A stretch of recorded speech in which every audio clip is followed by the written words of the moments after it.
సుమన్ టీవీలో మీ personal and business promotions కోసం కింది నెంబర్కి కాంటాక్ట్ చేయండి.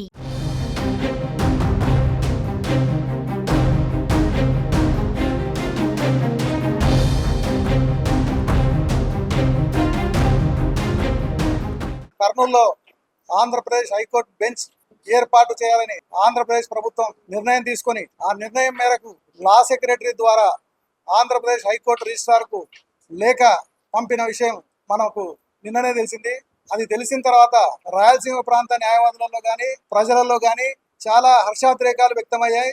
న్యాయవాదులందరూ నిజంగా ఎంతో సంతోషంగా ఉన్నారు. ముఖ్యమంత్రి గారు శ్రీ నారా చంద్రబాబు నాయుడు గారు ఎంతో అపార అనుభవం ఉన్న మనిషి, చిత్తశుద్ధి గల నాయకుడు. దానిలో భాగంగానే ఎన్నికలకు ముందు ఏదైతే హామీ ఇచ్చారో ఈ రాయలసీమ ప్రాంత ప్రజలకు కర్నూలులో హైకోర్టు బెంచ్ ఏర్పాటు చేస్తామని, అలాగే యువ నాయకులు నారా లోకేష్ గారు ఆయన యువగలం పాదయాత్రలో ఏదైతే హామీ ఇచ్చారో కర్నూలులో హైకోర్టు బెంచ్ ఏర్పాటు చేస్తామని, అలాగే మన యువ నాయకులు మంత్రివర్యులు టీజీ భరత్ గారు ఏదైతే ఎన్నికలకు ముందు హామీ ఇచ్చారో కర్నూలులో హైకోర్టు బెంచ్ ఏర్పాటు చేసి తీరుతామని, వీరు ముగ్గురు ఇచ్చిన హామీల మేరకు నిన్న మనకు ఏదైతే లేఖ వెలువడిందో అది చూసిన తర్వాత నిజంగా అందరూ సంబరపడ్డారు. ఈ వెనుకబడిన రాయలసీమ ప్రాంతం అభివృద్ధి చెందడానికి ఒక అడుగు ముందుకు పడింది. హైకోర్టు బెంచ్ ఇస్తేనే అంత అభివృద్ధి చెందుతుంది అనేది కాదు, కానీ ఇలాంటివి రకరకాల అభివృద్ధి కార్యక్రమాలు జరిగితే ఎంతో కొంత ముందుకు అభివృద్ధి వైపు అడుగు పడినట్టు ఉంటుందనే ఉద్దేశంతో ఈ నిర్ణయం తీసుకోవడం జరిగింది. అందుకు గాను మేము ముఖ్యమంత్రి వర్యులు శ్రీ నారా చంద్రబాబు నాయుడు గారికి కానీ, నారా లోకేష్ గారికి కానీ, టీజీ భరత్ కానీ, తెలుగుదేశం పార్టీ లీగల్ సెల్ తరఫున వారికి కృతజ్ఞతలు తెలియజేస్తున్నాం. ఎన్నో ఉద్యమాలు జరిగితే స్టూడెంట్ గా ఉండి కూడా వాటిలో పాల్గొన్నా, అంటే దాదాపు 38-39 సంవత్సరాల క్రితం. అంటే అంత సుదీర్ఘమైనటువంటి పోరాటానికి ఫైనల్ రిజల్ట్ అవుట్పుట్ ఏంటి అంటే ఈ రోజు ఇన్ని సంవత్సరాల కలలు నెరవేరుతున్నాయి.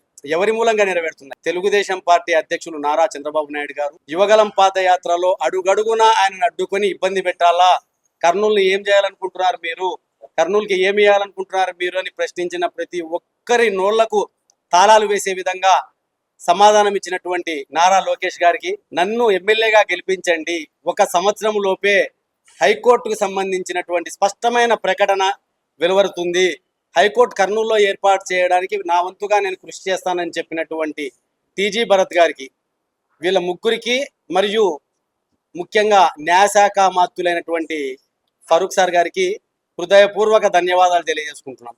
ఎందుకంటే ఈ మా పండుగ మీ నుంచి మాకు రావడం జరిగింది సార్.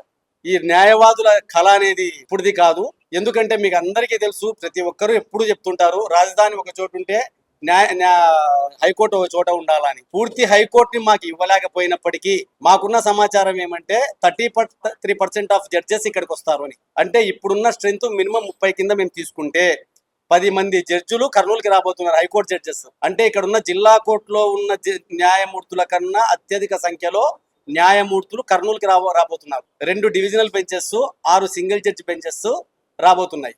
కక్షిదారులకు సత్వర న్యాయం జరిగేదానికి అవకాశం ఉంది. వేల సంఖ్యలో కేసులు పేరుకుపోయి చేయలేకపోతున్నారు అన్న అపోహ నుండి ఇక్కడ న్యాయం జరిగేదానికి హైకోర్టు ఇక్కడికి రావడం వల్ల సత్వర కేసుల పరిష్కారానికే కాకుండా కర్నూలు నగరంలో కూడా చాలా అభివృద్ధి జరిగేదానికి అవకాశం ఉంది. బయట నుంచి మినిమం ఒక 500 నుంచి 1000 మంది న్యాయవాదులు కుటుంబాలతో పాటు ఇక్కడికి తరలి వచ్చే అవకాశం ఉంది. సో అన్ని రకాలుగా కర్నూలు పొటెన్షియల్గా తయారయ్యే అవకాశం ఉంది. ఇటువంటి అవకాశాన్ని కర్నూలుకి ఇచ్చి రాయలసీమలో కర్నూలుని తలమానికంగా మార్చినటువంటి మీ ముగ్గురికి ప్రత్యేకమైన ధన్యవాదాలు తెలియజేసుకుంటున్నాను సార్. Thank you. గౌరవనీయ ముఖ్యమంత్రి వర్యులు నారా చంద్రబాబు నాయుడు గారికి, అలాగే లోకేష్ బాబు గారికి, టీజీ భరత్ గారికి, లా మినిస్టర్ ఎన్టీ ఫరూక్ గారికి, బీసీ జనార్దన్ రెడ్డి గారికి, అదేవిధంగా ఉమ్మడి కర్నూలు జిల్లా ఎంపీలు నారాజు గారికి, తర్వాత శబరమ్మ గారికి, మిగతా ఎమ్మెల్యేలందరికీ కృతజ్ఞతలు, కర్నూలు పార్లమెంట్ తరఫున కృతజ్ఞతలు తెలియజేసుకుంటున్నాము. మా న్యాయవాద మిత్రులకు, పాత్రికేయులకు అందరూ కూడా హృదయపూర్వక నమస్కారాలు తెలియజేసుకుంటాం. మరి ఇందాక మిత్రులు జగదీష్ గారు చెప్పినట్టు నిన్ననే మా ప్రియతమ నేత నారా చంద్రబాబు నాయుడు గారు, అదేవిధంగా కూటమి ప్రభుత్వంలో ఉన్నటువంటి పెద్దలు డిప్యూటీ సీఎం పవన్ కళ్యాణ్ గారు, కూటమి ప్రభుత్వం అంతా కలిసి తీసుకున్నటువంటి నిర్ణయం ఇది. ఎందుకంటే గతంలోనే 2014లో మరి చంద్రబాబు నాయుడు గారు అధికారం వచ్చినప్పుడే రాయలసీమ ప్రాంతం వెనుకబడినటువంటి ప్రాంతానికి హైకోర్టు బెంచ్ ఇవ్వాలనే ఆ రోజే మరి హామీ ఇవ్వడం జరిగింది, ప్రతిపాదనలు కూడా చేయడం జరిగింది. సో తర్వాత వచ్చినటువంటి జగన్మోహన్ రెడ్డి వైసీపీ ప్రభుత్వం ఏ విధంగా మళ్ళీ ఈ రాష్ట్రాన్ని భ్రష్టు పట్టించిందో మనం అందరం చూసాం. ఆ రోజు వైసీపీ ప్రభుత్వము ఏదైతే 3 రాజధానులని ఈ యొక్క రాష్ట్రాన్ని చిన్నభిన్నం చేయాలని చూసిందో మనకు అందరికీ తెలిసినటువంటి విషయం. హైకోర్టు అనేటువంటిది కేవలం బెంచ్ ఇవ్వడానికే మళ్ళీ అవకాశాలు ఉంటాయి. ఎందుకంటే వివిధ రాష్ట్రాల్లో కూడా భారతదేశంలో దాదాపుగా 7 రాష్ట్రాల్లో హైకోర్టు బెంచ్లు కూడా ఉన్నాయి. మన ఆ విధంగా మన రాయలసీమ ప్రాంతానికి ఎస్పెషల్లీ కర్నూలు జిల్లాకు ఇవ్వాలనే ఉద్దేశంతో ఆ రోజే ప్రతిపాదనలు పెట్టడం జరిగింది.